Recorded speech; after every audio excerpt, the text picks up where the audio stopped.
మల్లన్నకి చాలా అవకాశాలు ఇవ్వడం జరిగింది. క్రమశిక్షణ ఉల్లంఘిస్తే చర్యలు కఠినంగా ఉంటాయనే మాట కూడా చాలా సందర్భం చెప్పడం జరిగింది. మల్లన్న బీసీల కోసం పోరాడుతున్నప్పుడు మల్లన్న వెనకేసుకొచ్చిన కూడా మేమే.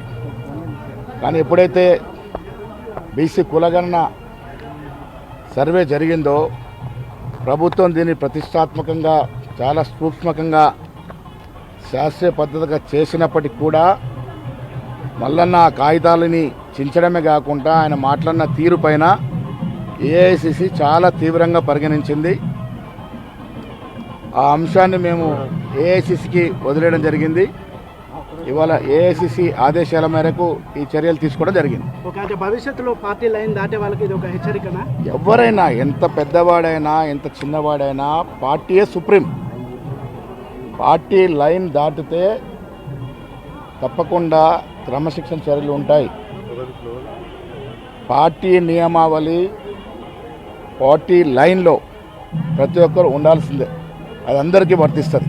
ఇంతకన్నా ఘోరంగా కమెంట్స్ చేసుకున్న వాళ్ళు, బూతులు తిట్టుకున్న వాళ్ళు కూడా పార్టీలో ఉన్నారు. కానీ తన మీద వై అని ఆయన క్వశ్చన్ చేస్తున్నారు. ప్రభుత్వము రాహుల్ గాంధీ గారి ఆశయం తెలంగాణ ప్రభుత్వం ఇంప్లిమెంట్ చేస్తే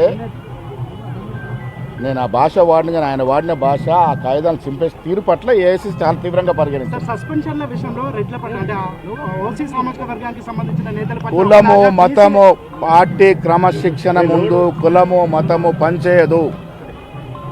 పెద్ద చిన్న తారతమ్యం ఉండదు. పార్టీ లైన్ దాటినప్పుడు ఎంతటి వారిపైన క్రమశిక్షణ చర్యలు ఉంటాయి. మల్లన్న విషయంలో మొదటి నుంచి కూడా చాలా విషయాల్లో ఆయనకి మందలిస్తూ వచ్చినాము. ఇది పద్ధతి మంచిది కాదని చెప్తూ వచ్చినాము. అయినప్పటికీ కూడా ఆయన ఆ కాయిదాన్ని తగిలియడం అనేది చాలా తీవ్రంగా పరిగణించాల్సి వచ్చింది.